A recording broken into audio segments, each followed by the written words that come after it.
Do. What's up, everybody? How y'all doing today? Jay here. We're back again. It is Tuesday, August 19th, August 22nd. Oh, 22nd. How you doing today? Good to see you. We are here for the coffee Q&A.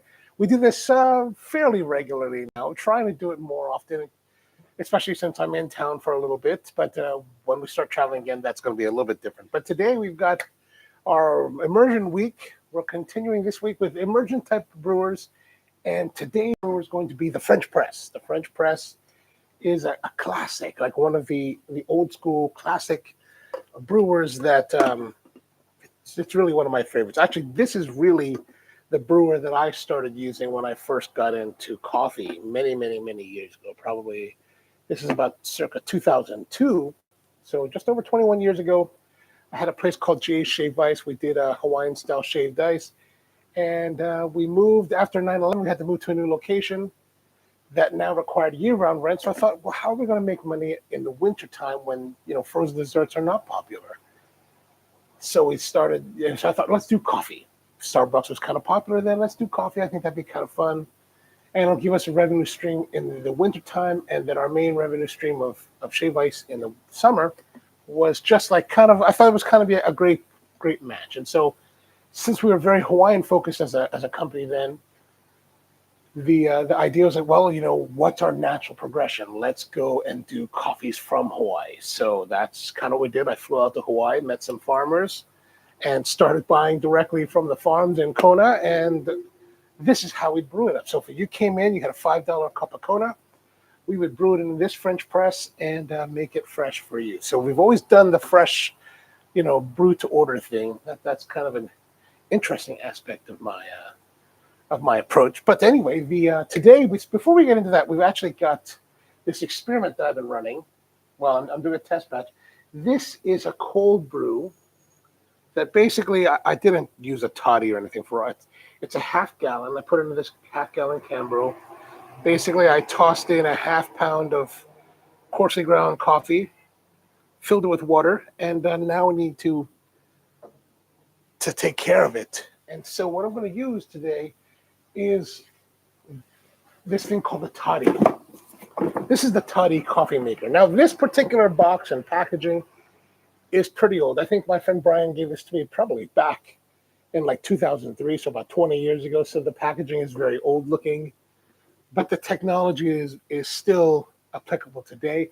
And the current models are pretty much the same thing. So if you go to the toddy website, and I've got a link down below, you can click on that and you'll see that, the packaging's updated, but the actual apparatus is still the same. So let me get this out here. Wrong one. So it comes in here. So toddy is basically an immersion brew, and it comes with this, nice little toddy jar. This will make 1 gallon of cold brew, and we're just going to use the components of this to make our coffee today, or at least to make the cold brew. We've got to take all this stuff I keep in it out. I use this every once in a while. It's much, this is only for, This is really for home use. So the commercial applicability is a little more limited depending on how much volume you need. Typically at Spro, we would need, we also have these towers. And so let's say we're using toddy, there's 5-gallon toddy system. So we'll use at least one of those or 6 of the Yama towers. And the interesting thing about how this works is basically you have your container and it has a hole. It comes with a stopper. You stick that in there, make it nice and tight so it doesn't fall out. There's also a filter in the bottom. You can see this kind of not cloth or fabric kind of filter here at the bottom. And that what filters out all of your stuff, right? And so basically what I'm going to do, I'm just going to use this as a filtration device today because I've already had it steeping for, was it 10 o'clock now? It's been steeping for like 14 hours. So I'm just going to pour it in here. And I don't have to put all of it, but I'll try to get most of the liquid out. But there we go. Keep that. That will make it a little bit easier for us to sort out. Now this goes like this. right? That'll go here. So what you do is you take this stopper that I put in a moment ago, and we're going to pull that out. This is the tricky part. I guess it's not so tricky. And there we go. Now it's rolling.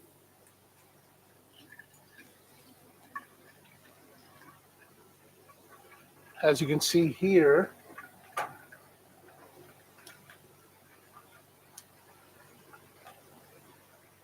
it's coming out. And we're just going to let that, do its thing. Put that over here to the side. And that's just going to pull down all of the liquid. And that membrane, that fibrous membrane, is the filter for it. And that can be rinsed and reused. As you might have been able to tell when I was showing you the image of it earlier, you could see that it wasn't white. It was kind of, off color. All right, so if you're joining us, feel free to drop comments here, or if you're watching on the replay, drop comments down below. If you have any suggestions about future videos, things you'd like to see, questions you may have about coffee, let me know. Happy to answer them. All right, so for today's coffee, which is the same coffee that I'm using for the toddy, or the cold brew, this is our coffee for today. Oops. So it looks darker than it really is. I don't know why it looks like that. Let me boost everything here's on boosting the signal. Yeah, that's a little more accurate. This coffee's a little bit on the older side. I just roasted a fresh batch of this same coffee yesterday. This is probably a month old by now. And I wanted to run a test with it today because I'm using this coffee, really the coffee that I roasted yesterday, for the cold brew competition that we're doing at Vent Coffee Roasters here in Baltimore this Saturday. So if you're not familiar, Vent Coffee Roasters is co-owned by a friend of mine, Sarah, who worked for me for many years. She was kind of my right-hand person for quite a number of years. And after she left Spro, she went to go open her own place called Vent, and it's been 5 years. Like, wow, 5 years went by fast. And so she's having her 5-year anniversary.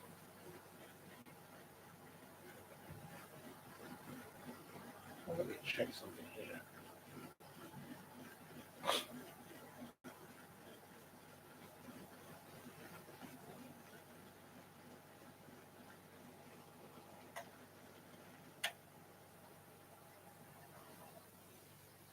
I'm just looking up one of the tags on the studio system here because I'm wondering, just making sure that it's all working correctly.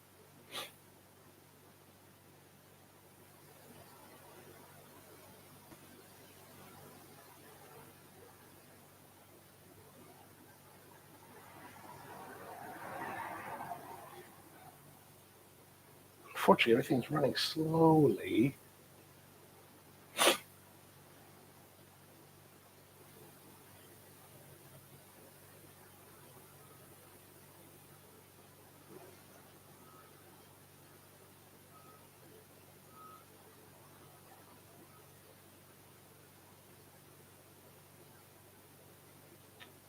Okay, good. All right, so just want to make sure that everything is running well.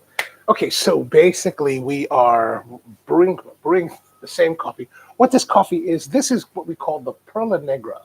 And this particular batch is one of our vintage series coffees from 2016.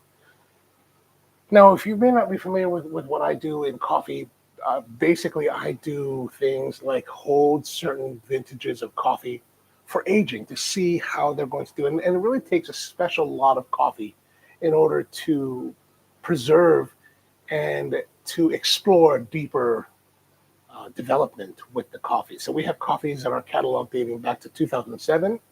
When I first started doing this, I actually learned this technique from Ichiro Sekiguchi, who was the founder and owner of Cafe du Spro in Tokyo. When I first went there in 2007, he had actually coffees from the 1960s, and I was like, oh my gosh, man, what is this all about? And it's a very different kind of coffee experience where you're aging coffees.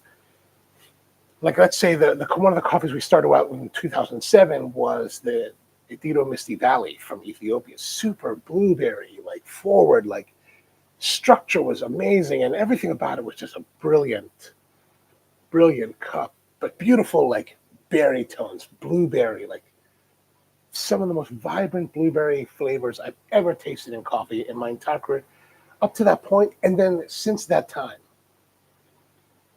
that coffee today is no longer that heavy blueberry, but what it has mellowed into is this Cabernet Sauvignon, really nicely structured. I would say it has more structure like a California Cabernet rather than, let's say, something from Chateauneuf or the Côte d'Or, right? So it's a little bit more rubiness in the fruit, a little bit more rounded, but it's a different coffee than it was then, and it's really about an exploration of the different characters of coffee. And so this is part of that series. So this is a coffee, and what this coffee is, it is trucks driving by. The doors are all open because it's kind of nice weather down here.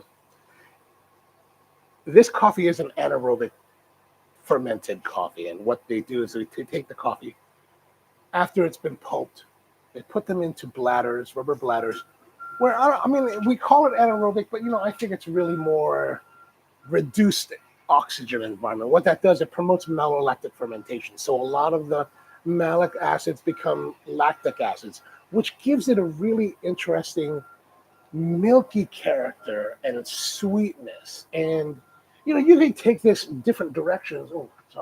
You could take this in different directions and go really, really far or just kind of mild, right? And so this really started, I think it was back in 2014. I was down at the Fincas Miras in Matagalpa, and Eliane was, leading the cupping, and she had a whole bunch of coffees on the table. Some of the stuff we requested, and then some new stuff, new crop stuff. And then she was like, at one point, she was like, "Hey, those 2 cups on the end, I want you to try those." I was like, "What are they?" She's like, "These are like special lots that we're working on, and I just want to get your feedback on them." And I was like, "All right." So I tried them. They were very different in their characters, but similar. And how they were similar is that milky sweetness was in both.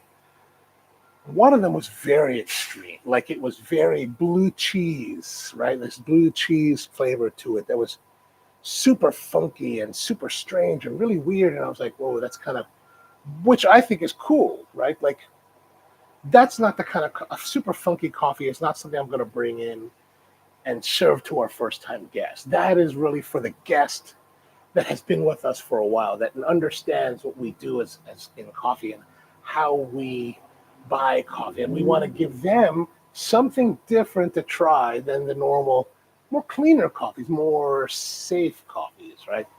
And I like that. And then the other one had this beautiful, like, sweetness, milkiness, sweetness, just really just amazing flavor. And as that secondary cup cooled, that really just became more brilliant and beautiful and structured. And I was like, oh my gosh. And I remember standing at the table because I was with some friends, who was with us. I was on a trip, and it was me and the owners of Zoka and the owners of Cafe Ladro in Seattle, and Stephen Layton, who at the time owned Has Been in the United Kingdom. Jack from Ladro and Jeff from Zoka and I were together. We were doing our trip. We were traveling around the region, tasting coffees, and Hasbeen just happened to be there. And so he was really into that blueberry. Like, he loved it. Like, I loved it too, but I was like, there's only 1 bag of each, or 2 bags of one, and then 1 bag of the blue cheese one. And he was like, I got to have this one. And I was like, you know what? You can have that one. I'll take this other one, because this other one that had a light creaminess and sweetness to it, as it cooled, it was just beautiful. And I remember sitting there tasting, and I was standing there and thinking to myself, this is going to be brilliant iced coffee. So I bought everything they had, which was only 2 bags that year. And then every year since that, we bought that same coffee to that same specification. So they grow it for us and process it for us. But it's beautiful, beautiful coffee. And so I thought that I would today show you the cold brew and brew up some of the hot for the French press, because any coffee that you use, whether it's been designated to be, we talk about espresso roast and all this, but really you can really use any coffee in any circumstance. These are just methods of brewing. You don't have to like certainly we will develop blends of coffee that are better suited for one purpose or the other. Like, for example, this cold brew, this Pro Negro we call it, and you can find the link down in the description below if you want to read more about it and maybe get some for yourself. It's designed to be cold brew. That's really our intent for it. But you can brew it any way you want, and it's still going to be lovely, lovely drinking. All right, so let us take our French press. Well, before we do that, let's get our coffee. We got our coffee here. And of course, we're going to need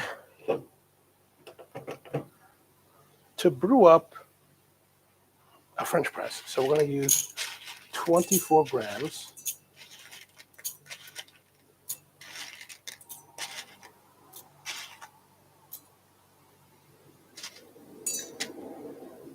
There we go, 24 grams of coffee. I'm going to grind that up. And I'm grinding it very coarse as I can possibly grind it. Again, just like yesterday's brew, all immersion brews are, the key factor is immersion, which means that the coffee and the water are in contact the entire brew cycle.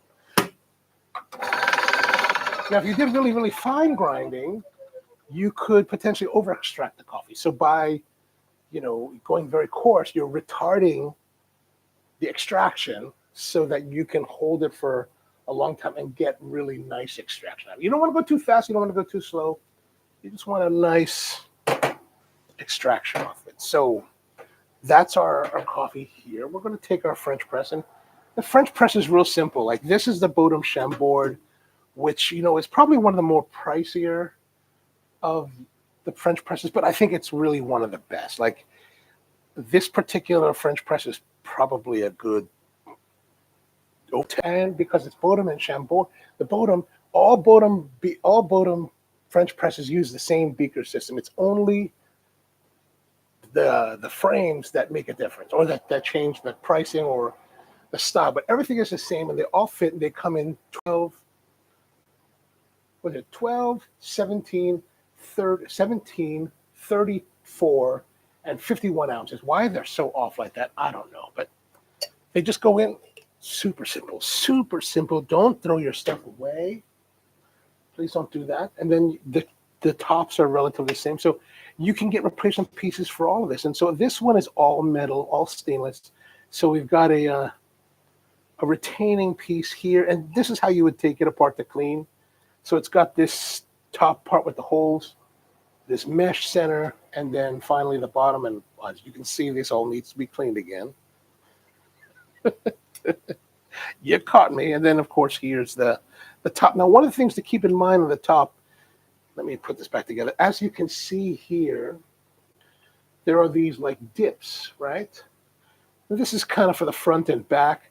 And this one has a strainer. So you want to make sure that the strainer goes towards your spout, right?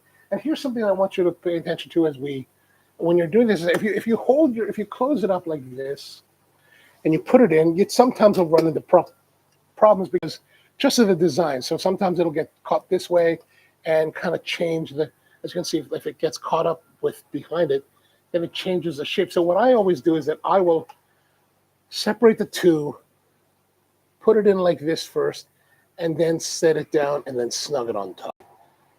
Now we're going to add the water, and basically what I'm going to do is I'm going to add the water at one time, and then I'm going to put this on, then push the strainer down so it touches and slightly submerges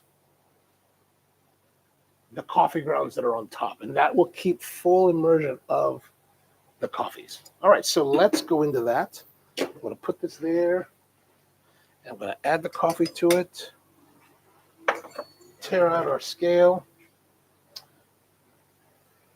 and we're going to brew for 4 minutes.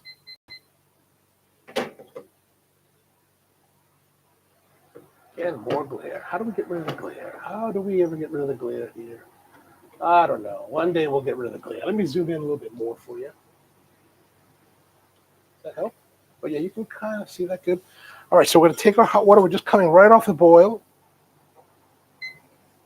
Now you can bloom. It's a good practice to bloom, so we'll put a little bit in there. So we're going to go to 350 grams of coffee. We don't, oh, that's a little bit much, 359. Now, like I said, we're going to put this in on the side. And then, like I said, I'm going to snug it down and just submerge that coffee. And we're just going to basically wait for it to brew. And that's it. That's really it. That's it. We're done. We're done. We're totally done. Like, there's nothing left to do. It's kind of brilliant like that.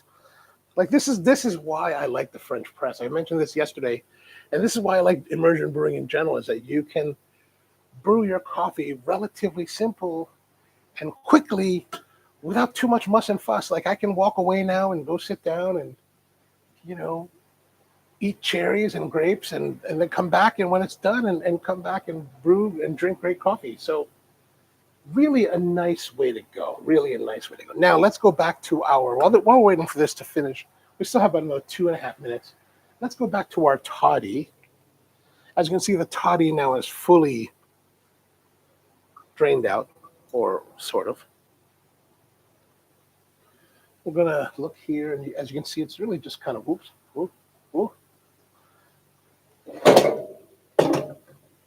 As you can see here, it is fully drained out, and you can just throw this part away.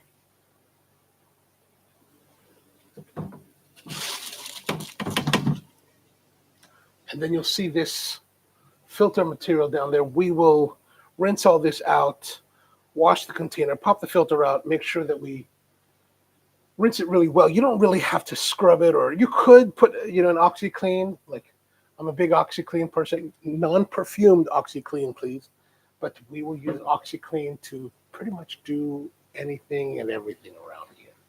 All right, so let's look at our coffee. Look, and the nice thing about the toddy, it really makes it clear. Like, it's very, we don't see the sediment and oils in this coffee that we will see in the finished French press. When we finally get to our finished French press, we will see those kind of things in there. Now, like I said, I'm using this coffee for a competition that's happening this weekend. Basically, it's a bunch of roasters that are coming together just to celebrate Vent's 5th anniversary, and everybody's giving away little samples of their cold brew. And you can, and then it's people's choice. Whichever the one that people likes, that's the one they can vote for, and they'll be the winners. And I don't know what the winners get, and I don't really worry too much about that. It's just more for fun. And then I'll also be judging the latte art throwdown that's happening from 5 to 7 p.m. So if you're not familiar, it's at Vent Coffee Roasters on 41st Street here in Baltimore. They'll happen pretty much all day long on Saturday, this coming Saturday, August 26th. So come down, let's meet, let's chat. Now, one of the things that I was, with this cold brew is that a couple years back, about 2015, I think it was, I was invited by the Star Chefs organization to come and present at their annual International Chefs Congress and to create a drink that would be, coffee-based, that would be kind of interesting. And what we used was this drink. Oh, what's up, Dan? No worries. We have not infused the cold. Oh, you mean how do we infuse the cold brew? The cold brew was really, really simple. Basically, I took a container, this Chambord, filled it with a half pound of coarsely ground coffee, added half a gallon or filled it up to the 2-quart mark with water, and let it sit overnight. I did that about 7 o'clock or 8 o'clock last night, and let it sit. And then today we used the toddy. I used the toddy just to filter it. I could have used the toddy to brew it, but I just used it for filtering today. And so this is what we've come up with. Right. So, yeah, good to see you. Welcome to the show. Now, we just heard the timer, so let me press down on the, and then make sure again that this mesh, see it's right here right now, we're going to turn it so that it's facing the strainer, is facing the spout. And then we're just going to pour it in to our vessel. Oh, that's kind of hot. All right, as you can see here, you probably can't, on camera it doesn't look so much, but you can kind of see it's a little bit more brownish looking than this one, and that's because there's a lot more sediment floating inside here. If you look from the side view, well, actually on camera, you can't really see that. It doesn't come through as well, but I will promise you that it is a little browner. There is a little more sediment in it. But we're back to the cold. That's the two of them together, and yeah, good. So let's do some tasting. We're gonna taste our, and this is like I said before, this is the Perla Negra. Link down in the description below. And this is a vintage 2016 coffee. I actually roasted this particular batch almost a month ago, probably about 3 weeks ago. And I decided to wait till now just to let it really kind of open up and loosen up from its roasting. I did roast this fresh batch yesterday so that I could use it for this coming weekend. Oh, it's really, really hot.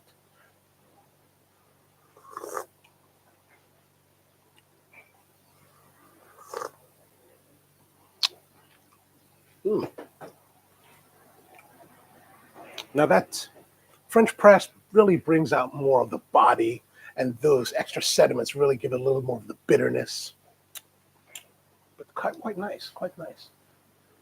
Like I said, this is a coffee that's really developed for cold brew and really cool. So I think that the hot French press will change quite a bit as it cools. And that was when we were doing the cupping originally years ago.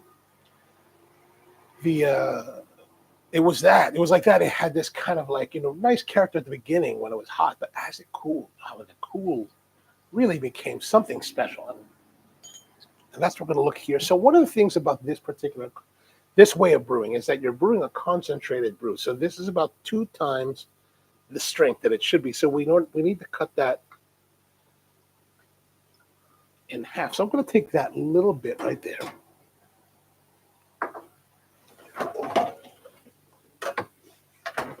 Let's get some fresh water.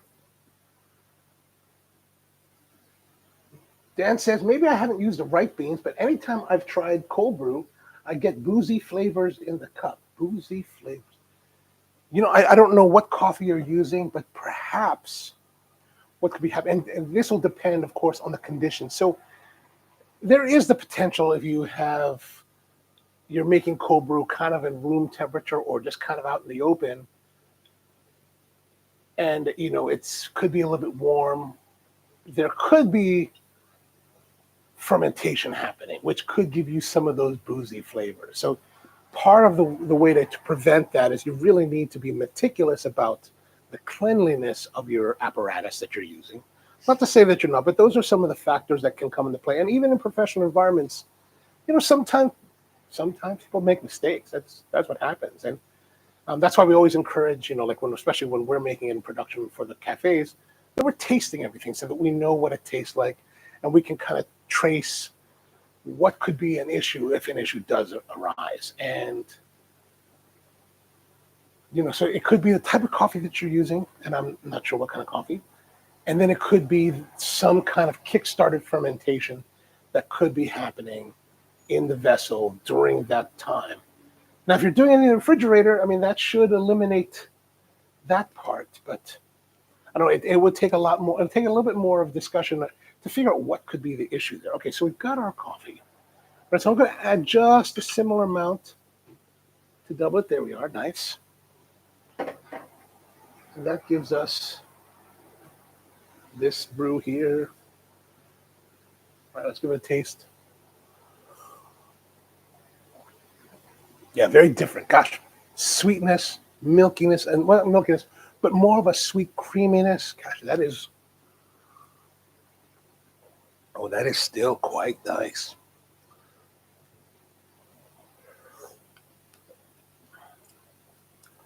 Yeah, you could definitely see similar character and structure between the two. Definitely when it's hotter, it's a little bit more forceful, maybe a little bit harsher. Okay, so like I was saying before, let me see about this. I can't remember if this is the right way to go, but I've got a little bottle here of bitters, and I'm just going to see how this may work. So we've got a little bit in here. I'm going to do 1 dash of bitters. This is Fee Brothers bitters. So for this thing that we did for Star Chefs,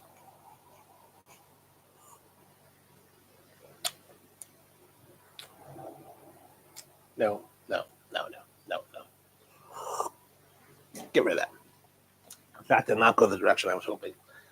So old-fashioned aromatic bitters are a nice component for certain things. Like I used this in a signature drink earlier this year called Oysters and Pearls, or Oysters in the Half Shell. It does not work as well for that. Well, what we did use before is that we took a cold brew, we took a coffee, made a cold brew with it. And this we were using back then, this really beautiful SL28 coffee that was from Herbazoo in Costa Rica. Beautiful, beautiful, florally, lovely structure. And we created a cold brew drink around it where we did the basic cold brew, toddy style, cut it down, and then we cut it down to a normal drinking strength, and mixed it up with a little bit of Curacao rum as well, white rum, and then that was mixed in a certain proportion. And then when we actually served it to the guests at the show, into the cup, dash of cherry bitters in the whole brew. Oh, we also nitrogenized it. So we ran it through a nitrogen charger. So cherry bitters, nitrogen, cold brew with the alcohol mixed in with it. And wow, just so fantastic. I ended up drinking quite a bit of it myself. All right, let's see here. So let's go back to our tasting and see. I'm just leaving the coffee out to cool down. Yeah, we're still getting, it's warm, so it's kind of still hot. So we're still getting some of those. It's tighter. It's a tighter coffee when it's hot. When it's cold, let me rinse this out a little bit.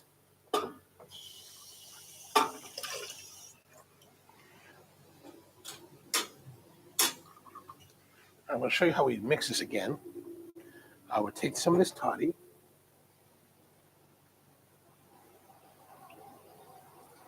That's how I'm going to put a little bit more.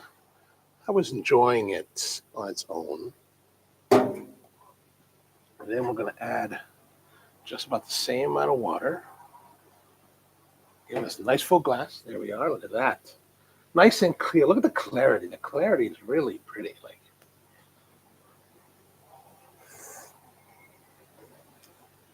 Yeah, gosh, super. See, that's the thing. When you're doing this with this like cold brew method, whether you're doing toddy or you're doing the towers or any kind, this tends to be the case. It's a lot softer. It's smooth. It's sweet. There's a creaminess to it. When I first found this coffee, I called it Black Cappuccino. That was the nickname we gave to it because it really was like drinking like a sweet, milky coffee, like a cappuccino, like a really great cappuccino, but it was just a brewed coffee. Oh, yeah, that's nice.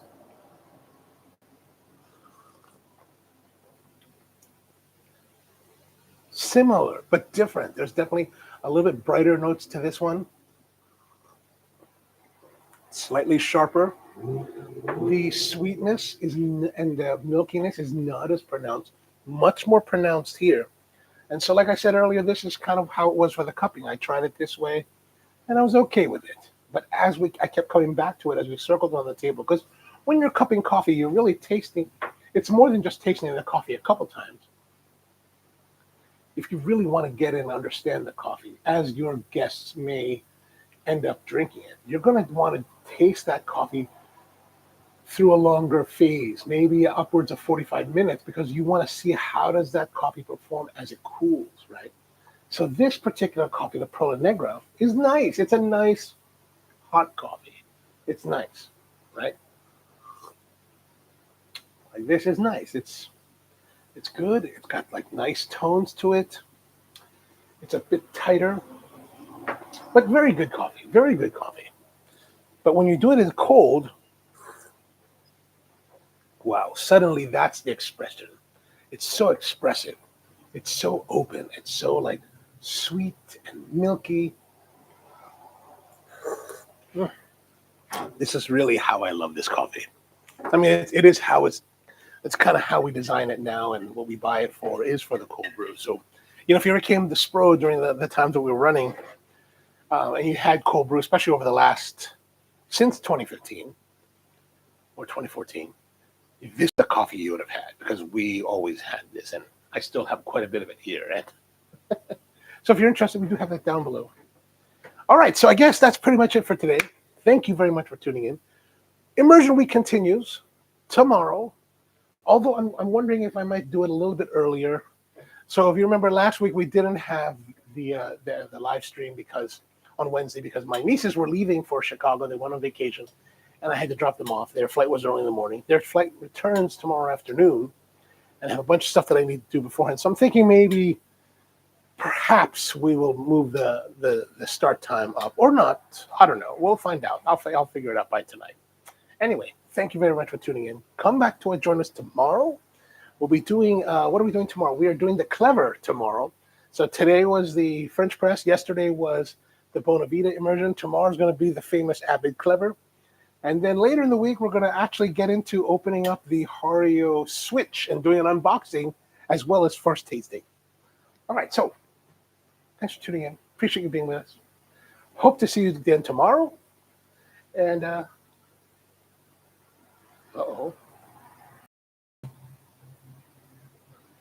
All right. Have a great one and see you then.